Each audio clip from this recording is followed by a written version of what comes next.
एक बार बादशाह अकबर को पान की तलब हुई। उन्होंने अपने एक खास पान वाले को पान लगाने के लिए कहा। उसने पान बनाकर बादशाह को दिया। बादशाह ने चुपचाप पान खाया और उस पान वाले को अगले दिन आधा किलो चूना दरबार में लेकर आने को कहा। वह नहीं जानता था कि बादशाह ने उसे ऐसा क्यों कहा। वह चुपचाप चूना लेने बाजार चला गया। उसने दुकानदार से आधा किलो चूना मांगा। दुकानदार ने उससे पूछा कि इतना चूना क्यों खरीद रहे हो। उसने बताया कि किस तरह उसने बादशाह को पान दिया था। दुकानदार को समझते देर न लगी कि कुछ गड़बड़ है। उसने पान वाले को समझाया कि दरबार में चूना लेकर जाने से पहले बहुत सारा घी पीकर जाना।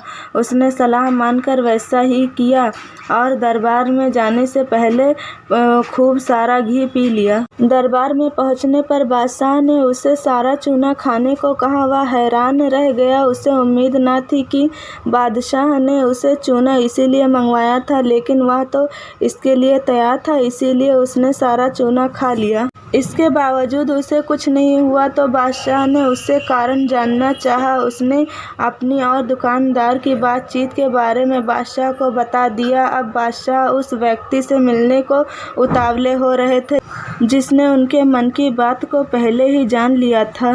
बादशाह ने हुक्म दिया कि उस दुकानदार को अगले दिन दरबार में हाजिर किया जाए। अगले दिन उस दुकानदार को दरबार में लाया गया। बादशाह ने उससे पूछा कि वह उनके मन की बात को कैसे समझ गया। तब दुकानदार ने कहा, हुजूर, जब यह आदमी मेरे पास चूना खरीदने आया था तो मैंने इससे पूछा कि इतने चूने का क्या करोगे। मुझे इसने बताया कि इसने आपको पान बनाकर खिलाया और फिर आपने उसे चूना लाने का हुक्म दिया।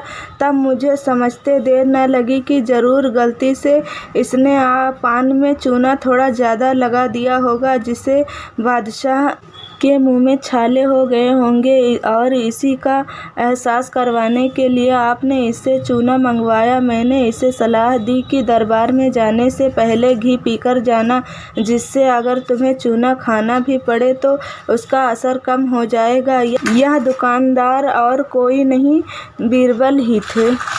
कहानी कैसी लगी कमेंट करके ज़रूर बताइएगा। मिलते हैं अगली किसी नई कहानी के साथ। तब तक के लिए अल्लाह हाफिज़।